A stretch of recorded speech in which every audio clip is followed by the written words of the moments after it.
Hello everyone, welcome back to my channel. चलिए शुरू करते हैं आज का पार्ट। लास्ट पार्ट में हमने देखा था कि रास्ते में लंजा एंड विंग को सिचेन देखा। उनका तबीयत बहुत ही ख़राब था, वो एक अलग ही जोन में थे। तो विंग एंड लंजा उनको उनके घर तक छोड़ाए। जब वो दोनों सिचेन के घर के बाहर थे, लंजा एंड विंग बहुत ही क्लोज़ आ गए थे, बहुत ही ज़्यादा क्लोज़। एंड तभी विंग का फ़ोन आया था। विंग ने कॉल को रिसीव किया एंड लंजा इस तरह बहुत ही अजीब फील कर रहा था क्योंकि वो दोनों पहली बार इतनी क्लोज आए थे। लंजा दीवार पे लीन्ड हो गया था, उसे बहुत ही हॉट फील हो रहा था। विंग ने कॉल कट करके लंजा को सॉफ्टली बुलाया, लंजा। लंजा फ्लिंच कर उठा। ये देख के विंग ने मूव करना बंद कर दिया। उसने कहा, लंजा। विंग बहुत ही कन्फ्यूज हो गया, उसे हेजिटेंट फील हो रहा था। तो लंजा ने रिस्पॉन्ड में कहा, लंजा का ईयर्स बहुत ही हॉट फील कर रहे थे, वो बहुत ही नर्वस एंड कन्फ्यूज था। तो वो वहाँ से जाने लगा। उसके हाथ पैर स्वेटिंग कर रहा था। उसे पता है कि विंग हर्ट है। उसने विंग को फिर से हर्ट किया, इसलिए वो विंग की तरफ देख नहीं पा रहा था क्योंकि वो विंग के ऐसे हर्ट फेस नहीं देख सकता। कुछ टाइम बाद जब वो लोग घर में पहुँच गए, लंजा ने विंग से पूछा, सिचिन के साथ क्या हुआ था। विंग ने कहा, एक्चुअली अगर मैं ये ना कहूँ तो ही अच्छा है। सिचिंगा तुम्हें एक दिन ज़रूर बता देगा और मैं भी तुम्हें याद आ जाएगा। लंजा ने कहा, क्या बहुत बुरा कुछ हुआ था। विंग ने कहा, तुमने उसे देखा ना लंजा, क्या तुम्हें नहीं लगता कि बुरा ही कुछ हुआ था।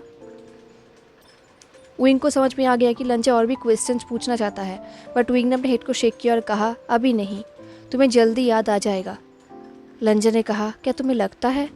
विंग ने कहा, हाँ ऑफ कोर्स, और अगर ऐसा नहीं हुआ तो एक दिन तुम मेरे प्यार में फिर से पड़ोगे, देख लेना। ये बोल के विंग ने लंजा को एक लुक दिया। देन उसने फोर्सफुली हैप्पी होकर कहा, बहुत लेट हो गया है, मैं हमारे लिए कुछ डिनर बनाता हूँ, ओके।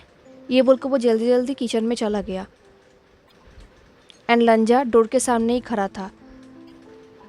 विंग के ऐसे लुक देख के लंजा का हार्ट बीट फिर से बढ़ गया था। विंग कितना ब्यूटीफुल दिख रहा था, इतना प्रीटी लंजा ने किसी को नहीं देखा है। लंजा को बहुत ही अजीब फील हो रहा था। वो दरवाजे पे फिर से लीन्ड हो गया। उसे पता है कि ये सब रिडिक्यूलस है, उसे अपने आप को कंट्रोल करना होगा, बट वो कोशिश कर रहा था। उसको बहुत ही ज़्यादा हॉट फील हो रहा था, बट दरवाजे के कोल्ड वुड की वजह से वो थोड़ा शांत हुआ। वो साइलेंटली किचन में गया। उसने देखा कि विंग खाना बना रहा है, वो पास्ता बना रहा है। विंग को देखकर ही लग रहा है कि वो बहुत ही फ्रस्ट्रेटेड है। लंजा ने पूछा, क्या मैं मदद करूं? विंग ने कहा, तुम्हें कुछ भी पता नहीं कि कौन सी चीज़ कहाँ पे है, तुम्हें कुछ याद नहीं। ये बोलते हुए विंग के आंखों से आंसू निकलने लगा। लंजा विंग के पास गया। उसने कहा, विंग आई एम सॉरी। तभी विंग ने कहा, मैं कुछ भी ठीक नहीं कर सकता, मैं कुछ भी फिक्स नहीं कर सकता। ये बोलते हुए विंग गुस्से में रोते हुए चिकन में नमक डालने लगा और कहने लगा, मैं हमारे लिए डिनर तक फिक्स नहीं कर सकता। विंग मन ही मन में कहा, मैं हमको फिक्स नहीं कर सकता। लंजा देख रहा था कि कैसे विंग चिकन में कंटिन्यू नमक डाल रहा है। उसने कहा, विंग, बट विंग का ध्यान ही नहीं था, वो कंटिन्यू चिकन में नमक डाल ही जा रहा था। लंजा ने विंग के हाथों से नमक हटा दिया एंड विंग को हेजिटेंटली हग कर लिया। विंग ने भी लंजा को टाइटली हग कर लिया। विंग ने कहा, लंजा। लंजा विंग के बैक को सहलाने लगा। लंजा ने कहा, विंग, मुझे हेल्प करने दो। विंग ने वही किया, वो सामने से हट गया। अब लंजा खाना बनाने लगा। विंग ने रोते हुए देखा कि उसने चिकन को ऑलमोस्ट ख़राब कर दिया है। उसने कहा, मैंने चिकन को ख़राब कर दिया। लंजा ने कहा, कोई बात नहीं, तुम बैठ जाओ, आज का दिन तुम्हारे लिए एक लॉन्ग डे था। विंग ने वही किया, वो बैठ गया एंड लंजा चिकन को अलग जगह पर रख के वो पास्ता बनाने लगा। कुकिंग करते टाइम लंजा ने एक बार विंग की तरफ देखा। लंजा ने देखा कि विंग भी उसे देख रहा है, उसका आईज अभी भी रेड है। लंजा ने फिर से कुकिंग में ध्यान दिया। कुछ टाइम बाद लंजा ने फिर से विंग की तरफ देखा। लंजा ने देखा कि विंग उसकी तरफ सॉफ्ट एंड लॉस्ट लुक लेके देख रहा है। उसकी आंखों से अभी भी आंसू निकल रहा है। कुछ टाइम बाद विंग उठकर खड़ा हुआ एंड लंजा को पीछे से हग कर लिया। वुइंग ने कहा, तुम्हें ये सब करने की ज़रूरत नहीं था। लंजा ने कहा, बट मैं करना चाहता था। लंजा को फील हुआ कि वुइंग की आंखों से अभी भी आंसू निकल रहा है। लंजा ने कुकिंग को कंप्लीट करके अपने हाथ को धोया एंड देन उसने वुइंग की आंखों से आंसू पोंछा। उसने कहा, वुइंग, मुझे तुम्हारे हेल्प करने दो सब चीज़ों को फिक्स करने में। वुइंग ने नोट किया और कहा, ओके। देर वो दोनों अपने अपने प्लेट्स लेके सोफे के ऊपर बैठ गए। उन्हें बहुत ही अच्छा फील हो रहा था, बहुत ही कंफर्टेबल फील हो रहा था, बिल्कुल एक होम जैसा। खाते वक्त वुइंग ने कहा, मैं यूजुअली ऐसे नहीं हूँ। तुम सोचोगे कि तुम्हारा हस्बैंड क्राई बेबी है, बट लंजा मैं एक्चुअली ऐसा नहीं हूँ। लंजा ने कहा, तुम्हारा अभी डिफ़िकल्ट डेज चल रहा है। आई एम सॉरी कि मैंने तुम्हारे लिए डिस्कम्फर्ट क्रिएट किया। वुइंग ने सॉफ्टली स्माइल किया और कहा, लंजा, सॉरी होने की कोई बात नहीं है, ये तुम्हारा फॉल्ट नहीं है। लंजा ने कहा, तो फिर तुम्हारा भी फॉल्ट नहीं है। ये सुन के वुइंग बिल्कुल फ्रोंड हो गया। लंजा वुइंग को देखकर फ्रोंड हो गया। उसने कहा, वुइंग, ये सच में तुम्हारा फॉल्ट नहीं है। वुइंग ने कहा, बट ये मेरा फॉल्ट है लंजा, ये मेरा फॉल्ट है। उस रात मैंने तुम्हें बाहर जाने दिया एंड देन तुम्हारा एक्सीडेंट हो गया। ये सब कुछ कर्मा है। मैं गुड इनफ नहीं था, तुम हर्ट हो गए एंड मैं कुछ भी नहीं रोक पाया क्योंकि मैं वहाँ पर नहीं था। एंड मैं तभी लंजा ने कहा, वुइंग, मैं ठीक हूँ, ये तुम्हारा फॉल्ट नहीं था। वुइंग ने लंजा की तरफ देखा और कहा, क्या सच में? क्या तुम मुझे हेट नहीं करते कि मैंने तुम्हें चॉकलेट मिल्क लेने के लिए भेजा था? ये सुन के लंजा को अजीब लगा। Chocolate milk? उसे तो चॉकलेट मिल्क पसंद नहीं, शायद वुइंग को पसंद है। तो लंजा को वुइंग की पसंद का 3 चीज़ पता चला, 1 स्पाइस, 2 आयुवन एंड 3rd चॉकलेट मिल्क। लंजा ने वुइंग को कहा, नहीं। वुइंग ने कहा, नहीं मतलब मेरा फॉल्ट नहीं या फिर तुम मुझे हेट नहीं करते? लंजा ने कहा, दोनों ही। तुम्हारा फॉल्ट भी नहीं है एंड मैं तुम्हें हेट भी नहीं करता। क्योंकि ये बात तो सच है, वुइंग एनोइंग है, रिडिक्यूलस है, बट फिर भी लंजा को बहुत अच्छा लगता है। वुइंग लंजा की तरफ ही देखने लगा। लंजा ने कहा, खा लो। वुइंग ने एक टायर्ड स्माइल की और कहा, ठीक है। दिन वो दोनों फिर से खाना खाने लगे। कुछ टाइम बाद लंजा ने पूछा, मुझे हमारे बारे में और भी बताओ। वुइंग ने कहा, तुम क्या जानना चाहते हो? लंजा ने कहा, हम कैसे मिले थे? वुइंग ने कहा, मैं कहाँ से स्टार्ट करूँ? ओके, टेक्निकली हम हमारे जॉब्स की वजह से मिले थे। हम सेम मिडिल स्कूल के टीचर्स हैं। ये स्कूल वहाँ पर ही है जहाँ पे ऑर्फनेज है, जहाँ पर आज हम गए थे। एंड स्कूल का नाम है EAIA 48th मिडिल स्कूल। ये सुन के लंजा बहुत ही शॉक हो गया। एक स्कूल का ऐसे टेरिबल नेम?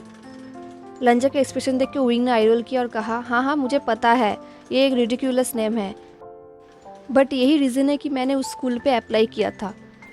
मुझे लगा था ये स्कूल एस्टेरॉयड की तरह है। लंजा ने कहा, वुइंग ने कहा, बट ये बिल्कुल भी नहीं था। एक्चुअली में EAIA का मीनिंग है इलेक्ट्रिकल एप्लायंसेस इंडस्ट्रीज एसोसिएशन। लंजा ने कहा, हम कैसे मिले थे? वुइंग ने कहा, हाँ बताता हूँ। हम फर्स्ट मिले थे हमारे इंटरव्यू के बाद। तुम वहाँ पे ऑलरेडी टीचर थे आई थिंक। तो इंटरव्यू के बाद मैं एक किड को हेल्प कर रहा था। उस किड का वॉलेट एंड कीज़ डस्टबिन में गिर गया था। कुछ बदमाश बच्चों ने जोक करके ऐसे गिरा दिया था, तो मैं उसके साथ उसे ढूंढ रहा था। तुमने हमें ढूंढा एंड उस बच्चे को बहुत डांटा। वो बच्चा ऑलमोस्ट रोने ही वाला था लंजा, एंड मुझे लगा था कि तुम काइंड ऑफ वर्स्ट हो। मैं गुस्सा हो गया था एंड सच कहूँ तो मैंने तुम्हारे ऊपर चिल्लाया था थोड़ा बहुत। थोड़ा बहुत नहीं, कुछ ज़्यादा ही। ये सुन के लंजा सैड हो गया। शायद वो यही डिज़र्व करता है, बट वुइंग ने उसे शादी क्यों किया? देन वुइंग ने कहा, एंड देन तुम खुद घुटनों पे बैठ गए एंड हमारे साथ डस्टबिन में खुद ढूंढने लगे। तुम एक white pants and pale blue sweater पहने हुए थे लंजा, जो बहुत ही गुड क्वालिटी का था, बट तुम फिर भी हमारे साथ ढूंढ रहे थे। मुझे तब रियलाइज़ नहीं हुआ था, बट आई नो, मैं तभी तुम्हारे प्यार में पड़ा था। लंजा ने कहा, एंड देन? वुइंग ने कहा, एंड देन हमें वो वॉलेट एंड कीज़ मिल गया। तुमने उस बच्चे को पूछा कि किसने उसे बुली किया, एंड देन वो बच्चा क्लास में वापस चला गया। तुम्हारा कपड़ा बहुत ही डर्टी हो चुका था एंड तुम्हारा फ्री पीरियड भी चल रहा था, एंड मैंने तुम्हारा कपड़ा ख़राब कर दिया। ये सोच के मुझे बहुत बुरा लग रहा था। तभी लंजा ने कहा, तुमने मेरे कपड़े ख़राब नहीं किया था, ये मेरा चॉइस था। विंग ने कहा, हाँ बट फिर भी कहीं ना कहीं मैं इनमें इन्वॉल्व हूँ ना, तो मुझे बहुत बुरा लग रहा था। तो मैंने तुम्हें न्यू क्लोथ्स का ऑफ़र किया। तुम्हारा फ्री पीरियड चल रहा था तो मैंने तुम्हें मेरे घर पे लेकर आया था, जो वहाँ से 15 मिनट की दूरी में थी। तुम मेरे वार्डरोब के सामने खड़े थे एकदम स्टीव की तरह, एंड मैं तुम्हारे लिए कपड़े ढूंढ रहा था, एंड तुम ऑलमोस्ट मेरी तरफ ग्लेयर कर रहे थे, क्योंकि टू बी फेयर मेरे वार्डरोब पे सिर्फ black tees and ripped jeans रहता था। ये सुन के लंजा शॉक हो गया। वो विंग की तरफ देखने लगा। विंग ने विंग किया और कहा, सो मैंने तुम्हें बेसिकली मेरे फॉर्मल कपड़े ही ऑफ़र किया था जो मैं कभी कभी ही पहनता हूँ। ये सब सुन के ही लंजा स्वेटिंग करने लगा, क्योंकि विंग के कपड़े, एंड वो अगर वो विंग के कपड़े पहनता तो उसके पूरे बॉडी में विंग का स्मेल रहा था। ये सब सोच के ही लंजा को बहुत ही हॉट फील हो रहा था, बट उसने अपने आप को कंट्रोल किया। विंग ने कहा, लंजा ठीक ऐसा ही एक्सप्रेशन तुमने तब भी दिया था। आई स्वेयर ये इतना भी बुरा नहीं था। तभी लंजा ने गुस्से में कहा, मैंने क्या कहा था? विंग ने कहा, लंजा काम डाउन, इतना गुस्सा भी मत हो। तुमने बस सेमलेस कहा था, एंड मेरे घर से तुम निकल गए थे, एंड तुम अपने वो डर्टी कपड़े ही पहने हुए थे। आई थिंक बाद में तुमने कपड़े खरीदा था। मुझे पता नहीं कि तुमने उसके बाद क्या किया था। ये सब सुन के लंजा कुछ टाइम के लिए वॉशरूम चला गया, क्योंकि उसे बहुत ही एम्बेरस फील हो रहा था, उसे हॉट फील हो रहा था। उसने बहुत कोशिश की ये सब ना सोचने का, बट कंटिन्यू उसके माइंड में यही सब थॉट्स आ रहा था कि वो विंग के क्लोज है, वो विंग के कपड़े पहन रहा है। ये सब बहुत ही अजीब था उसके लिए। उसके अंदर डिज़ायर्स जग रहा था। उसे अपने आप को शांत करना होगा। जब वो बाथरूम से बाहर आया, उसने देखा कि विंग अभी भी खाना खा रहा है। वो फिर से बाथरूम में चला गया एंड अपने आप को लॉक कर दिया। कुछ टाइम बाद विंग ने बाथरूम के बाहर से कहा, लंजा क्या तुम ठीक हो? तुम्हें बहुत ही ज़्यादा टाइम लग रहा है। इस तरह वॉशरूम के अंदर लंजा अपने फेस में पानी दे रहा था, अपने आप को शांत करने के लिए। लंजा को फील हो रहा था कि वो अभी फर्स्ट सीजन में रो देगा। जब फाइनली लंजा लिविंग रूम पे आया, विंग ऑलरेडी लंजा के डिश के अंदर से सारी मिर्ची को हटा रहा था एंड फ़ोन पे किसी से बात कर रहा था। लंजा को लगा शायद उसका फूड अभी कोल्ड हो चुका होगा, बट जब उसने अपने प्लेट्स को लिया वो अभी भी वार्म था। लंजा खाना खाने लगा। जब लंजा ने विंग की तरफ देखा, विंग ऑलरेडी उसकी तरफ देख रहा था। उसने फ़ोन पे बात करते हुए ही लंजा से पूछा, क्या तुम अब ठीक हो? लंजा ने नोट किया और कहा थैंक यू, एंड लंजा कंटिन्यू खाना खाने लगा। विंग फ़ोन पे किसी से बात कर रहा था। विंग फ़ोन पे कह रहा था सिचिंगा। ये सुन के ही लंजा का अटेंशन फिर से विंग पे चला गया। विंग कह रहा था, जियांग चैंग तुम आज रात उसके साथ ही रहो, ऑल राइट?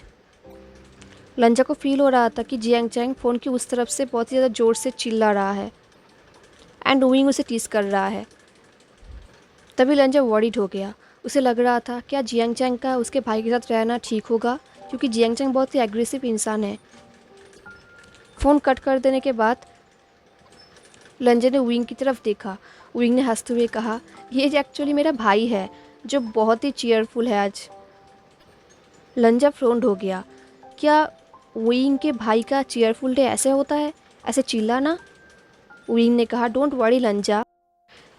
वरी लंजा, इसके पहले भी जियांग चैंग जेबोजुन का ख्याल रख चुका है, एंड बिलीव मी वो दोनों एक दूसरे के साथ बहुत ही अच्छे रहते हैं। लंजा प्रोटेस्ट करना चाहता था, बट फिर भी अगर विंग कह रहा है तो ऐसा ही होगा। दिन लंजा ने फिर से पूछा, एंड उसके बाद हमारे साथ क्या हुआ था, आई मीन हम एक साथ कैसे हुए? विंग ने लंजा को एक क्यूरियस लुक दिया कि लंजा ने टॉपिक को चेंज कर दिया। विंग ने कहा, ऑफ कोर्स मुझे जॉब मिल गया था स्कूल में, एंड हम को टीचर्स बन गए थे। पहले मुझे लगा था कि शायद तुम बहुत ही स्ट्रिक्ट टीचर होगे, जो बहुत ही गुस्सा रहता है एंड बहुत ही एग्रेसिव रहता है, पर बिलीव मी मैंने देखा कि तुम बहुत ही गुड थे किड्स के लिए, जेंटल थे, फार्म थे, बट अनकाइंड नहीं। लंजा ने कहा, हाँ मुझे चिल्ड्रंस पसंद है। विंग ने कहा, हाँ, एंड वो चिल्ड्रंस भी तुम्हें बहुत फॉलो करता था, तुम्हें बहुत ही एडमायर करता था, एंड मुझे कहने का मन करता था कि लंजा प्लीज़ थोड़ा अटेंशन मेरे लिए भी छोड़ दो, वरना मुझे कोई भी नहीं देखेगा, सब मुझे नेगलेक्ट करेंगे। लंजा विंग को ध्यान से सुन रहा था। देन विंग ने कहा, एंड यू नो व्हाट, तुम क्या कहते? तुम कहते मैं विंग को वो सारे अटेंशन एंड लव दूंगा जो वो डिज़र्व करता है। ये बोल के विंग ने एक सॉफ्ट स्माइल किया। देन विंग ने कहा, यार ये कितने एम्बेरसिंग है जब मैं ये ज़ोर ज़ोर से बोल रहा हूँ। लंजन ने कहा, मैं कोशिश करूँगा कि विंग को वो सारे लव एंड अटेंशन मिले जो वो डिज़र्व करता है। ये सुन के विंग ने लंजा की तरफ देखा एक सॉफ्ट आइज से। दिम्बो लंजा के पास गया एंड लंजा के कंधों पे अपना सिर रख दिया। उसने कहा, लंजा तुम कितने अच्छे हो। वो दोनों इतने क्लोज थे कि लंजा को विंग के हार्ट बीट सुनाई दे रहा था, जो बहुत ही फास्ट है। इनफैक्ट लंजा के खुद के हार्ट बीट भी बहुत ही फास्ट है। विंग के ऐसे क्लोज होने से लंजा का डिज़ायर और भी ज़्यादा बढ़ रहा था। वो ठीक ठाक खाना भी नहीं खा पा रहा था क्योंकि उसका अंदर वो हॉटनेस बढ़ रहा था, वो डिज़ायर बढ़ रहा था। उसे पता है कि वो वाला लंजा नहीं है, बट फिर भी उसे अपने आप को कंट्रोल करना होगा, बट वो कंट्रोल नहीं कर पा रहा था। विंग है ही इतना ब्यूटीफुल, इतना काइंड, इतना अच्छा, शायद लंजा ये डिज़र्व ही नहीं करता। विंग का ऐसे स्माइल, ये कितना ब्यूटीफुल है। जब भी लंजा विंग के स्माइल देखता है उसका हार्ट बीट फास्ट हो जाता है। जब भी विंग ज़ोर ज़ोर से हंसता है लंजा का हार्ट बीट रुक जाता है। अब लंजा को समझ में आ गया कि वो दोनों क्यों मैरिड है, क्योंकि वो दोनों एक दूसरे को बहुत ही ज़्यादा प्यार करते हैं। विंग है ही ऐसा लवेबल, कोई उसे प्यार किया बिना रह ही नहीं सकता। लंजा को फील हुआ कि विंग बहुत अच्छा है, बहुत ही ज़्यादा। हेलो एवरीवन, तो कैसा लगा आपको आज का पार्ट, मुझे ज़रूर बताना। एंड अगर आपको आज का पार्ट अच्छा लगा हो तो लाइक, कमेंट, शेयर, सब्सक्राइब ज़रूर करना। मिलते हैं नेक्स्ट पार्ट में, तब तक के लिए tata, take care, stay safe, bye.